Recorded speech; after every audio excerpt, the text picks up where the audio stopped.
Hi, it's Anne. Thank you for stopping by. We're going to be making some very simple journal cards today.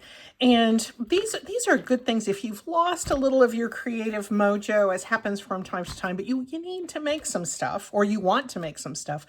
This is a really good way to get back in it. This is a little, it's kind of formulaic, I guess, but it's a great way to use. Sometimes we see these wonderful illustrations in books. Here's a few more. Look at this beautiful rose. Look at these, these great old mid-century illustrations from an old decorating book from the early 50s. I think this was from. We see sometimes these big illustrations, maybe from a calendar or something like that. And what do you really do with them? You kind of hate to cut them completely apart, but they're kind of hard to know what to do with. Well, you can use them as a basis for a journal card, and I'm going to show you how I do just that. What I like to do in cases like this is to take my illustration and cut it into this about the size that I would like to have for a journal card. And I cut a similar size, or at least a similar width, piece of thin book page. Dictionary page works great for this. What I would like to do, though, is to not use this one, because our process is we're going to put some book page in one corner and not in the other corner. And I kind of want to keep this whole corner business for this one, so we're going to do that one in a different way. That's a way to entice you and then not actually do it. How about this flower? This will be nice. This would make a really nice journal card. It's a nice big illustration, but we don't really need the whole thing. What if we were to cut a piece of dictionary page in a similar size? And we're going to do that right now.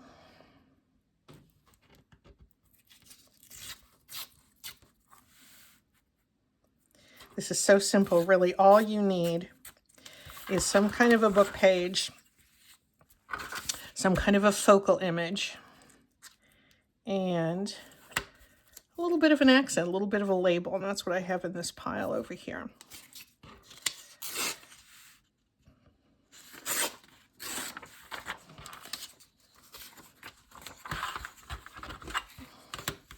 And I want to get the margin off of here largely. And we're going to end up with some scraps with this too, but this is just an easy way to begin. If you're thinking, oh, I have to put all these pieces together, look at, it's just one piece of book page, one focal image, and, they're largely the same size. And all I'm going to do is take my book page, and I'm going to tear that .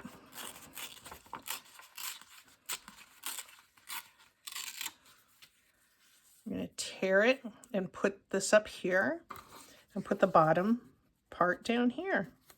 And that's all I'm going to do. Clean this up a little bit because I didn't get quite to the corner. And that's all you do. And look at that nice little image that you have coming through. It's a great way to mass make journal cards.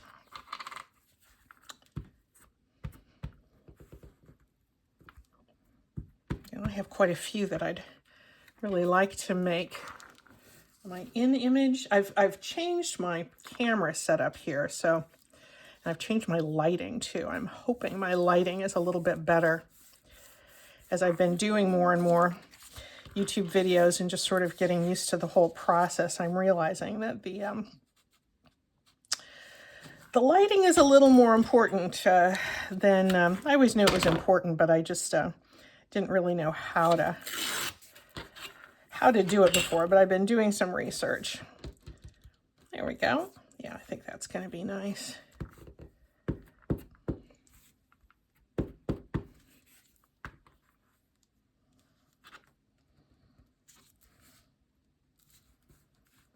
And these are such nice, completely, these would blend in with almost any kind of journal. Looking for where I put some of my backing.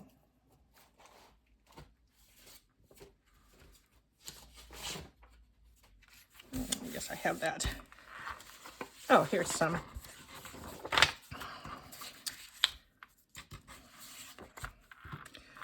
I'll back it before I start doing the trimming, so that's a little more efficient.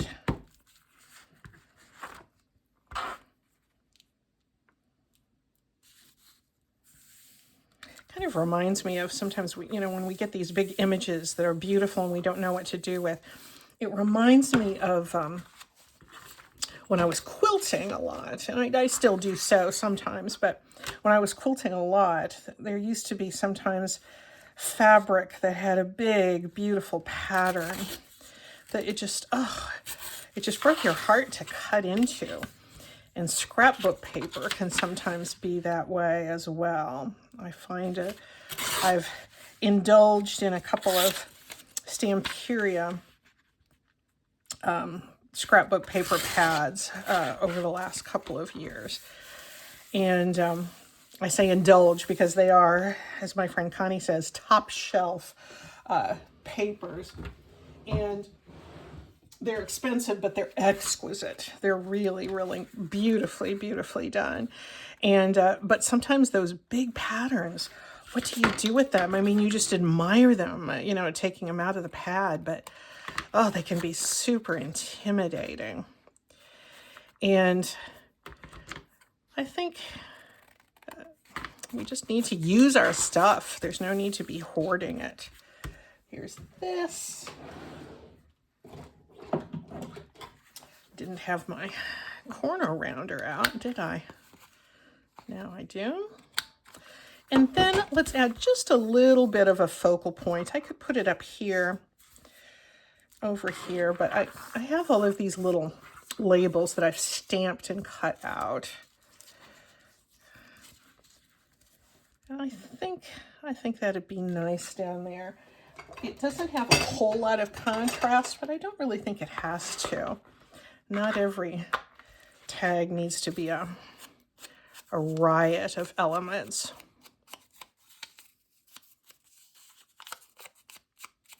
I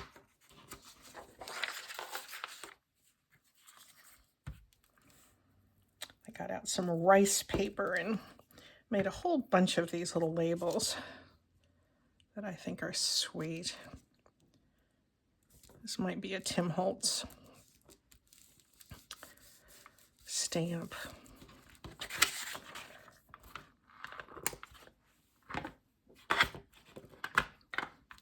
If you're new to the junk journal world, you hear people very often refer to Tim Holtz. Tim Holtz is a wonderful artist and a designer that is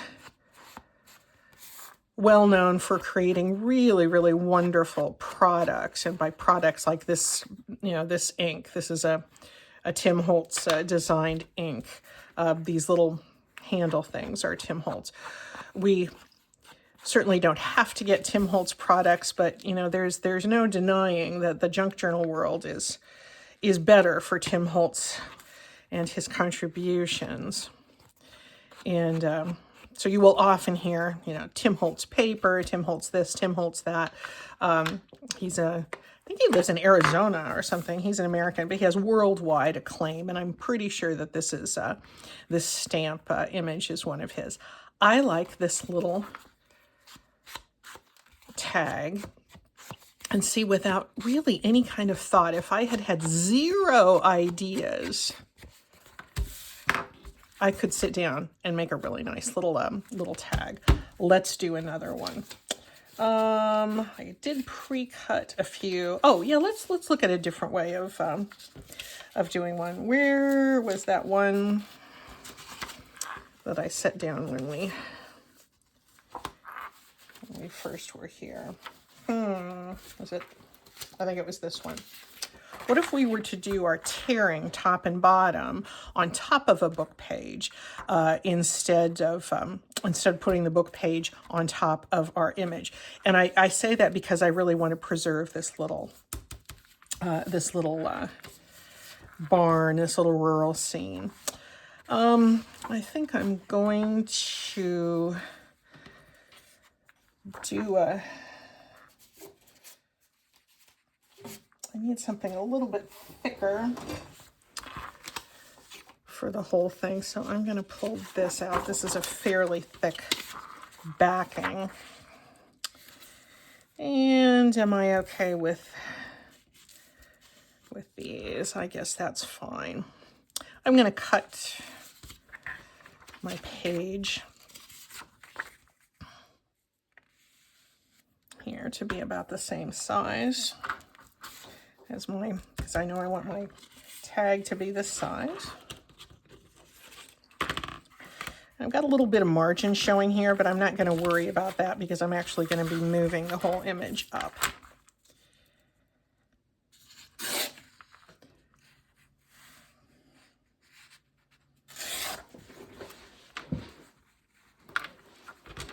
Just stood up briefly to make certain I hadn't lost you there.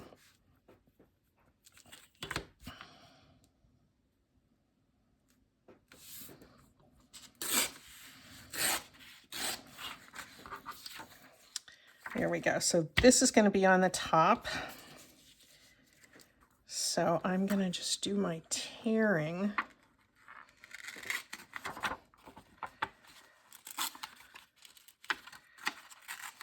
Here. And doing it sort of at a diagonal. And then we'll have that down here. We'll have this up here, and then I'll cut off the excess. Yeah, I'm okay with that. And something about using one piece, splitting it, and having it be top and bottom of your card, it sort of gives a cohesive feel. A cohesive feel to your piece.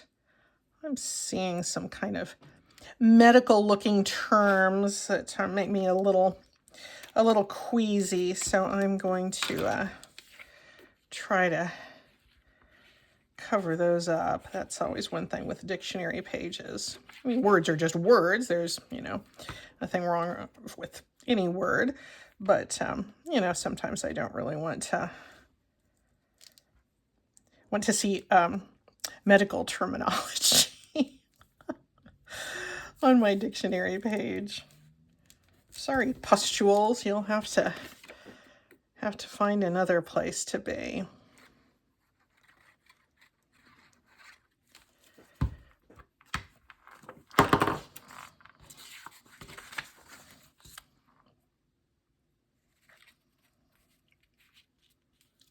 There we go. And I will simply cut that down to a reasonable size. And you can see you don't have to put any thought to this. That's one thing I like about this particular method, is that it is, I don't like the term mindless crafting, because nothing is mindless. When we sit down to craft, we have made up our minds to do so. But, you don't have to do any, it kind of removes the decisions. That's one thing I really like about this. This is indeed a decision-free kind of process. And I'm going to go ahead and paste this down. And then I'll put one of those little labels in place as well.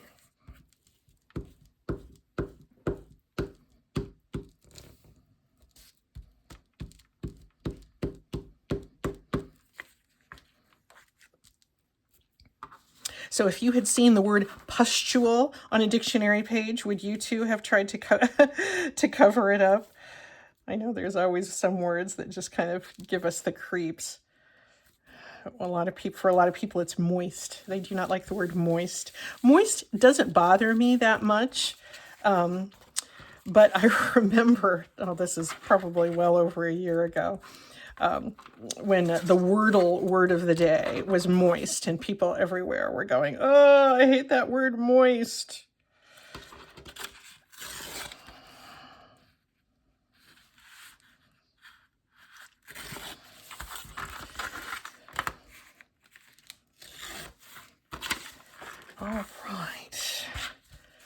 this one, and it's backed, and I preserved that little barn, so you can see how it's different from this one, but it still has that, you know, it's repeating that image. That's the beauty of this. And shall we put a little label here? I think it only needs one.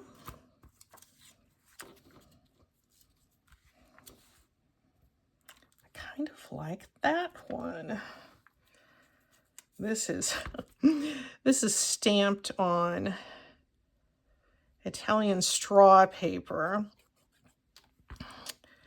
which I got in Rome a little less than a year ago, and they use these as placemats. And if my friend Connie and my friend Bill are watching, this is from placemats that we had when we were together in Rome.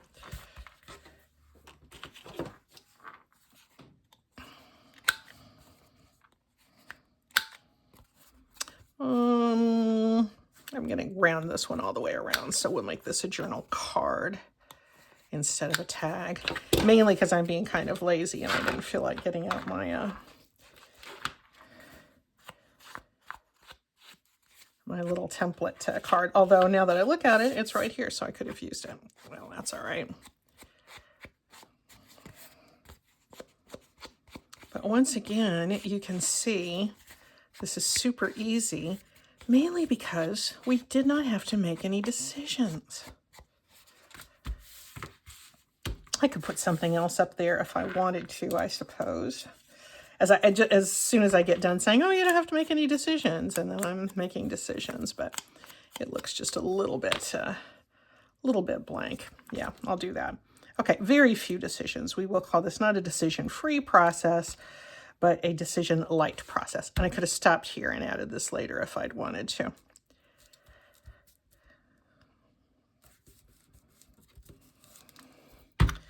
There we go. There's another one. Let's keep going. Should we do that? I'm going to go back to this beautiful rose here. And I had pulled out this book from a rose, some sort of rose-related publication, because I wanted the rose text to be part of this. And I just think this is so beautiful. This is from the 1940 American Rose Annual. And I'm going to rip it down just a little bit and focus on that beautiful bud.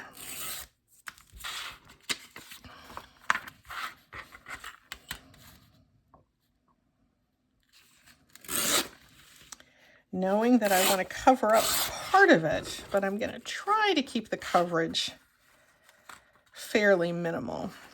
All right. I'm going to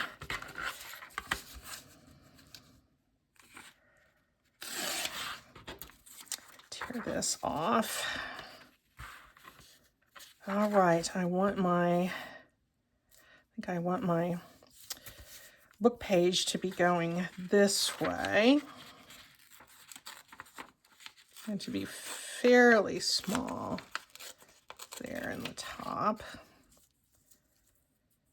There, I think that's okay. I might pull it down a little bit. And then we'll just have this be at the bottom, so we won't have a whole lot. Let's see, are you still in camera? Yeah, you are.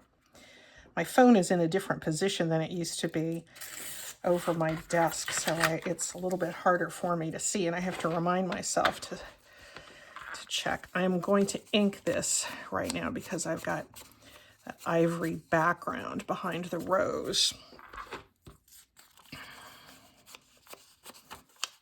And I want that edge to pop a little bit. Okay. I kind of hate to cover up this information, but we'll just have to remember that that's the Grand Duchess Charlotte.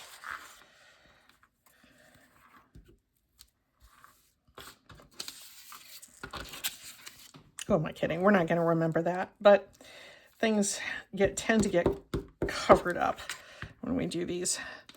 I'm not even going to call this a collage because there's very little to it. And again, you don't have to make any decisions about what to position where.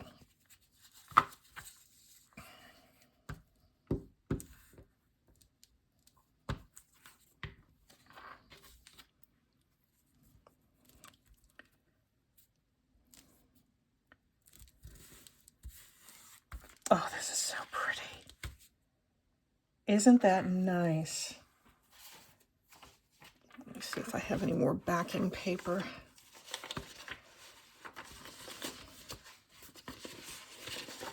Over here. Oh, here's some.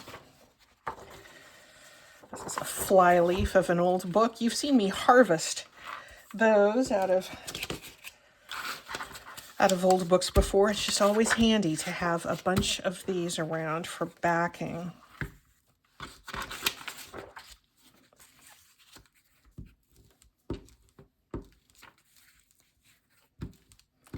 I'm working sort of hastily here because Dan and I are actually getting ready to go to a party. I know, isn't that shocking? We don't usually go out at night, but some friends are having a birthday party at a little bar up the street, so we can just walk up there. It's kind of a cold, rainy night, but if I'm out with my sweetie, I'll be fine. And we could drive if we wanted to, but it'd be nice to get out and get a little bit of exercise. And they've said, come and dress up and wear your dancing shoes. They've actually rented out the whole place for the evening, so that sounds fun. There's this. Did I get that straight? Not quite. I don't. Well, let me get out my longer ruler.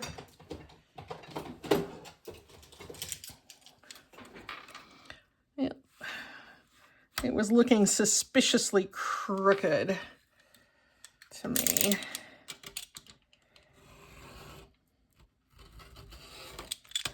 And it's a little bit wet, so it's not gonna cut all that easily, but that's making me think. It's still a little crooked. Let's give that another shot, friends. Shall we do that?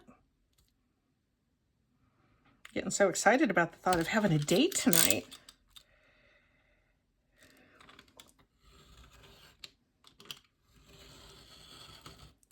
I think that's a fun idea to just rent out a place for a party. I don't know that would ever occur to me to actually do, to be perfectly honest, but they're younger and more hip than we are, so they do fun things like that. This is kind of a long tag. How long is this bad boy? Almost 8 inches, that's fine. That's not going to be too big for most of the journals that I do. And I'm going to make it a tag here.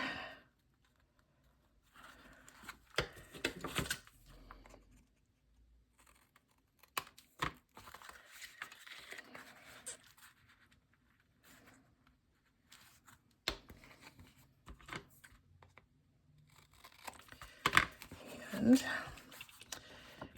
you don't really need to round corners, but I like to do it because it feels like things, the journal cards and tags slide more easily into their pockets or under their belly bands when the corners are rounded or not quite so pointy.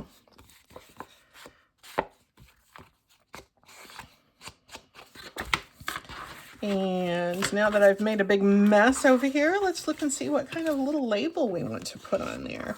This one has a little bit of red.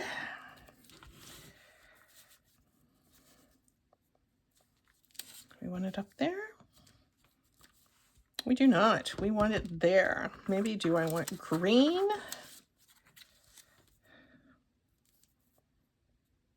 I think I'm liking the green. I don't know why. Once again, a decision after I build this as a decision-free process. So I'm not to be trusted. Pretty light on the decisions, though.